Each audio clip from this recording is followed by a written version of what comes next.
Today we're going to be talking about Chapter 10, Photosynthesis, and this is a large topic, so we're really just going to be focused on an overview.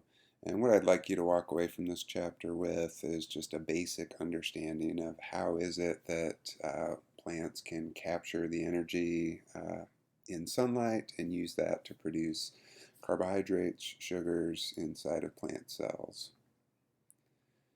So if we think of this just kind of basic cartoon here, talking about requirements for photosynthesis, we've got our plant here. We obviously need sunlight, so we need a light source. We need carbon dioxide, which is just being pulled out of the air. We need water, which is being supplied from the roots of the plant. And as byproducts, we will produce some oxygen gas and some water. And then, of course, the main point here is for the plant to be able to produce sugars. So if we think of this in terms of an equation, right, we've got our carbon dioxide coming into the leaf in the presence of water, and we're going to produce sugars such as glucose eventually. So C6H12O6 is glucose, and oxygen as a byproduct. This unusual looking little picture here in the corner is just showing what's called a stomata, which is a specialized cell found on the surface of leaves that is intended to allow for gas exchange. So you can see there's a little opening, a little pore in the middle of this cell, and these stomata are what are going to allow the carbon dioxide to enter leaves and oxygen to leave. And I also wanted to point out, just to tie this in with some of our earlier discussions of metabolism, that photosynthesis is an anabolic process, right? So we are building sugars up basically from scratch, whereas in Chapter 9 we were talking about cellular respiration, which is a catabolic process. So we were starting with a big sugar and we were breaking it down. And hopefully you're starting to see that these two processes, cellular respiration and photosynthesis, very nicely complement each other. So if we think about this, photosynthesis is producing sugars, which can then be broken down in cellular respiration. In cellular respiration, we need oxygen, right, which is a byproduct here of photosynthesis. Cellular respiration produces carbon dioxide as a byproduct, which is used in photosynthesis. So these two things are kind of the yin to each other's yang, right? They complement each other very well.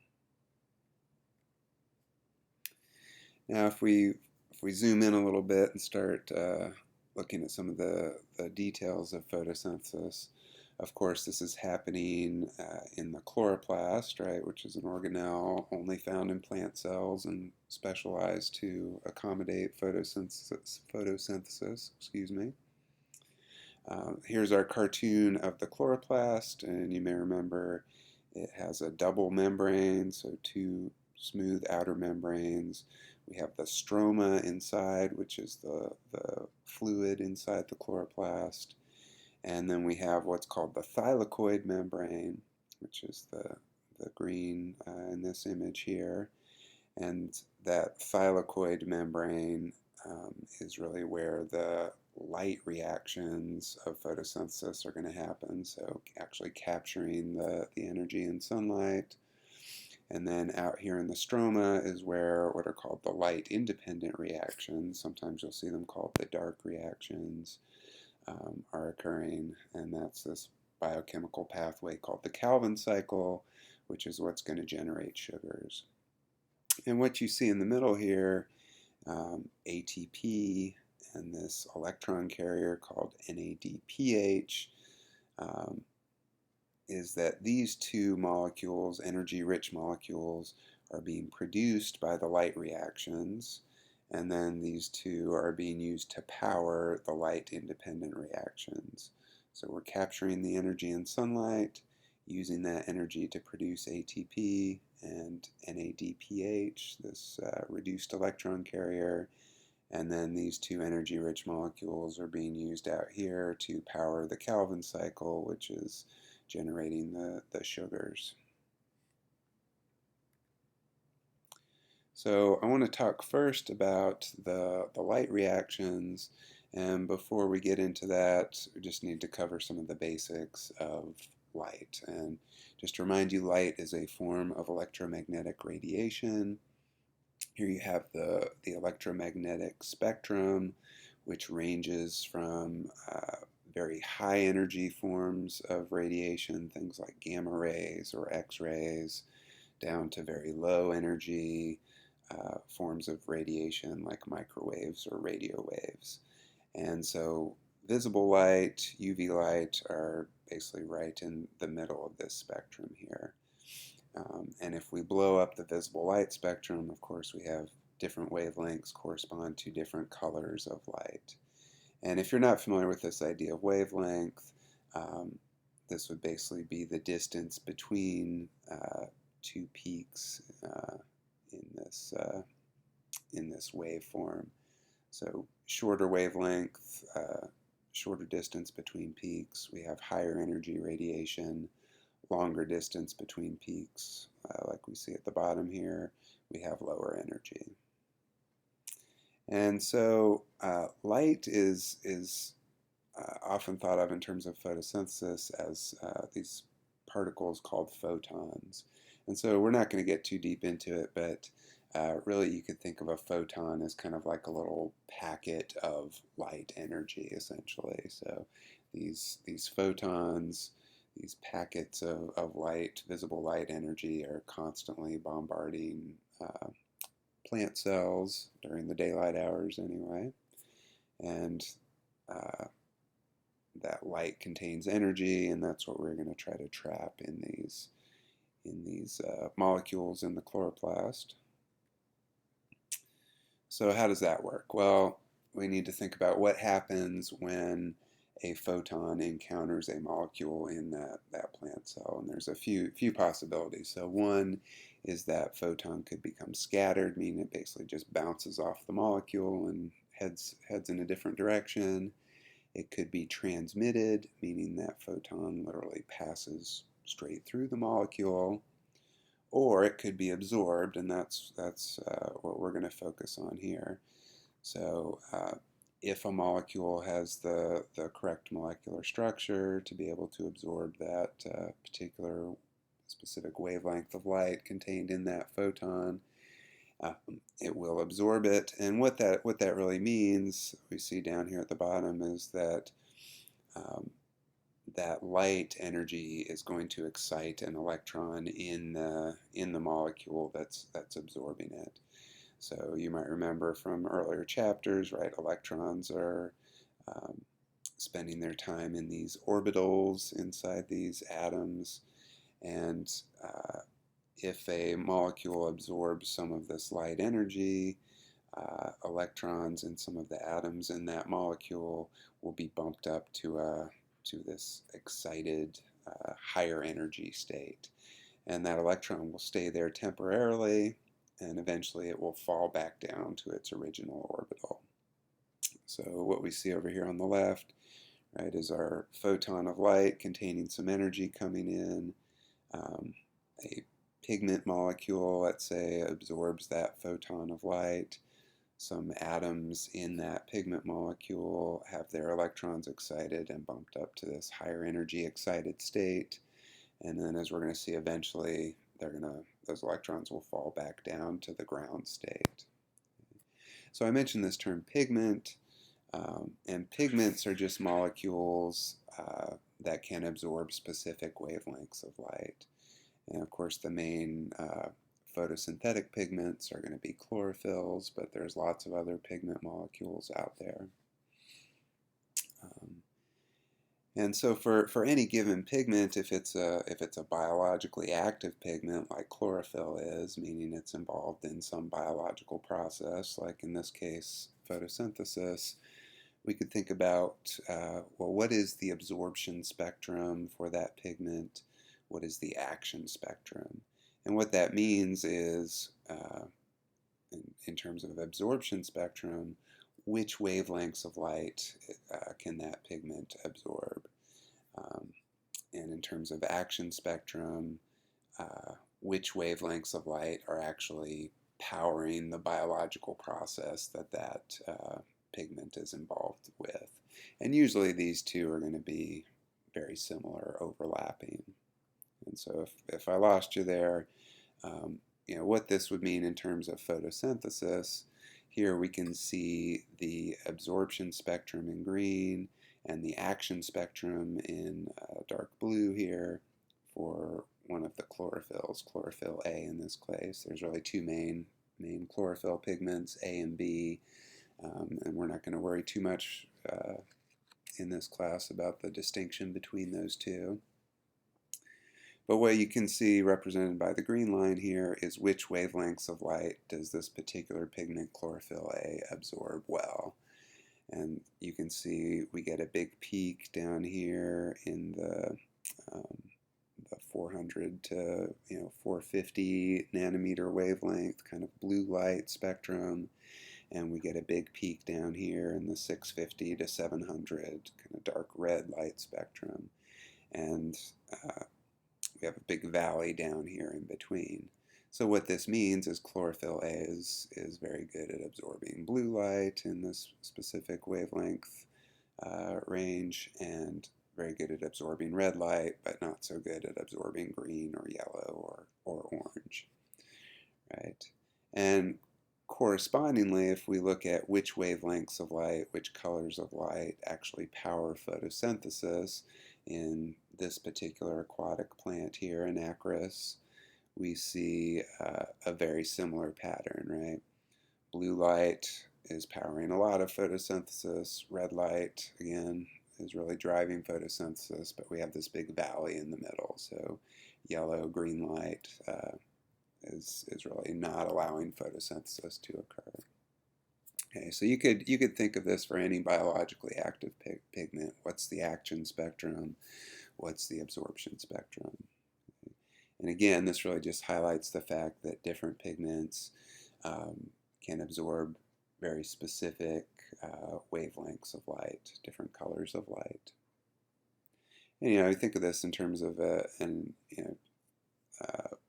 colors that we actually see, right? Why does this anacris plant look green?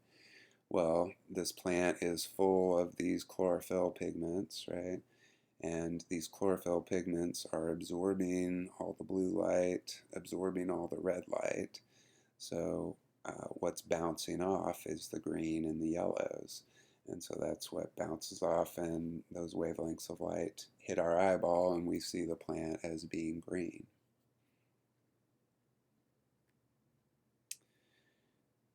Now, I guess I got a little bit ahead of myself, but I already mentioned the fact, right? There's two main photosynthetic pigments, chlorophyll A and B, but there are also other accessory pigments. So these would be, red or orange or yellow pigments, things like carotenoids and phycobilins, that will help a plant absorb some other colors and wavelengths of light. And in most cases, those other pigments are not necessarily helping drive photosynthesis, but they may be helping just kind of dissipate some of that energy, absorb some of that extra energy that's hitting the plant cells. And in some cases, some of that energy does get transferred to chlorophylls and could then be used in photosynthesis. So the majority of these pigments, the chlorophylls for certain, which is what we're going to focus on, are primarily found in that thylakoid membrane inside the chloroplast. So going back to our little cartoon of the chloroplast up here, right, we have these thylakoid discs, they're sometimes called, that are stacked up into the grana. But this is all basically just interconnected thylakoid membrane, right? So each one of these stacks of discs are interconnected by these strands, so it's all kind of one membranous network. And these chlorophyll molecules are embedded in this thylakoid membrane, which is why it's looking green in our cartoon here, right? Because those chlorophyll molecules are reflecting the the green wavelengths of light. And the chlorophyll molecules are actually organized in these structures called photosystems. So here we see the thylakoid membrane, we see the chlorophyll molecules, the little green blobs here with the tails, and we have this essentially scaffold that is the photosystem that's going to allow us to kind of organize these chlorophyll molecules in a particular structure. And we'll talk about why we would need to do that here in a second. But essentially, you'll notice in this photosystem, the majority of the chlorophyll molecules are just kind of around the periphery of the photosystem. And then in the very center of what kind of looks like a thick donut here, we have just one chlorophyll molecule really hanging out right in the very middle, in what's called the reaction center of that photosystem. And so this one is called the reaction center chlorophyll. We have those chlorophyll molecules inside the photosystem. They're being bombarded by photons of light, and so they're absorbing some of those wavelengths of light. And as we mentioned, there's different things that could happen with that energy. Some of that energy could be released in the form of heat or light. Some of it could be transferred to other molecules. Some of it could be used to power chemical reactions. And what we're primarily going to see here is this energy that's being absorbed getting transferred from one molecule to another. So as I mentioned earlier, these electrons inside those chlorophyll molecules get excited, bumped up to this higher energy level, and when they return down to the ground state, when those electrons basically fall back to their original orbital, some of that energy gets released and gets passed on to a neighboring chlorophyll molecule. So if you were to just take biochemically purified chlorophyll in a test tube and shine light on it, you would actually see the chlorophyll molecules fluorescing, so giving off that energy in the form of light. If you shone a light on your test tube for a while and then flipped off the lights, that purified chlorophyll would actually look like it's kind of glowing in the dark. It's fluorescing. But when that chlorophyll is actually in the chloroplast, in the leaf, in these photosystems, that energy, instead of being given off as light energy, gets passed off to other chlorophyll molecules. And here's essentially the way this would work. So this is kind of the overview of how a photosystem would function. So again, here's our thylakoid membrane in the chloroplast. Here's our photosystem, kind of the scaffolding, and here's all our chlorophyll molecules with this one chlorophyll, special chlorophyll in the reaction center here. Now our photons of light are coming in and hitting various chlorophyll molecules. We're just showing one photon here just for simplicity's sake, but this photon of light strikes this one chlorophyll molecule. Some of the electrons inside this chlorophyll are going to become excited, right? Get bumped up to that higher orbital, and then when those electrons fall back down, some of that energy is going to get passed off to another chlorophyll molecule next door, and some of its atoms, electrons in its atoms, will get excited and jump up to the higher energy level, fall back down, and that energy gets passed off again and again. And so we're passing that energy from one chlorophyll to the next, until eventually that energy is going to get passed into the reaction center here. And so we can think of this whole structure as basically just a funnel designed to channel all this energy into that reaction center. Okay. And so this chlorophyll that's in the reaction center, because it's getting this constant supply of energy, right? So we're just seeing, we're just following one arrow here, But imagine this is happening over and over and over again. Right? Energy is just getting funneled here into the center because this chlorophyll is receiving so much energy. Instead of its electrons just getting bumped up to a higher energy level, some of its electrons will actually be blasted completely out of the atoms in that chlorophyll molecule. So this one chlorophyll will actually completely lose some of its electrons. And so what do we do with this? Well, as we're going to see as we continue through the chapter, we're going to pass these electrons down an electron transport chain, and we're going to use that electron transport chain to generate some ATP.